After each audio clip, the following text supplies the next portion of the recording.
Hello everyone, আজকের ভিডিওটা করার কারণ হচ্ছে কিছু সাংবাদিক ভাইয়েরা আসছিল আমাদের শেরপুর থেকে একটু আসা লাগে খামারকান্তি ইউনিয়ন, এটা বিলনথার এবং ঝাঁঝর নদীর নিয়ে কিছু ভিডিও করতে। কারণ এখানে দীর্ঘদিন হলে ব্রিজ নির্মাণ হওয়ার কথা বলে ব্রিজ নির্মাণ হচ্ছে না, তার জন্য কিছু সাংবাদিক ভাইয়েরা এসেছিল এখানে ব্রিজটা যেন নির্মাণ হয় সেজন্য এসেছিল।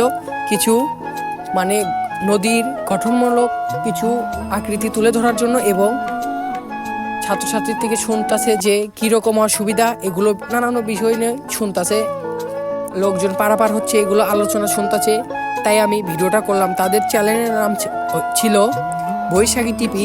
আপনারা এই ভিডিওটা দেখতে পারবেন, ফুল ভিডিও আছে বৈশাখী টিভির চ্যানেলে।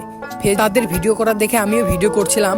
কারণ হচ্ছে আমি জানি আমাদের এলাকার ভাই ব্রাদার এবং আশেপাশে এলাকার লোকজনদের দেখাইতে পারি যে কিছু মিডিয়ার লোক এসেছিল আমাদের এলাকাতে নৌকা দিয়ে পারাপার হওয়ার অসুবিধার কারণে, ব্রিজ নির্মাণের কারণে। এইখানে অনেক ছাত্রছাত্রী ছিল, একটা ছাত্রী অনেক সুন্দরভাবে বর্ণনামূলক কথা বলেছে, সেগুলো আপনারা শোনেন। যাতায়াতের জন্য অনেক আমাদের কষ্ট হয়, আমাদের বিদ্যালয়ে যাতে অনেক সমস্যা হয়। এখানে একটু দেরি করে আসলে নৌকা ফেল হয়ে গেলে আমাদের যেতে দেরি হয়। তারপরে অনেক সময় যখন পানি বেশি হয় তখন যখন পরীক্ষা হয় তখন আমাদের যেতে একটু লেট হয়ে গেলে খাতা পাওয়া যায় না। এরকম অনেক সমস্যার কারণে আমাদের এটা ব্রিজ হলে ভালো হতো।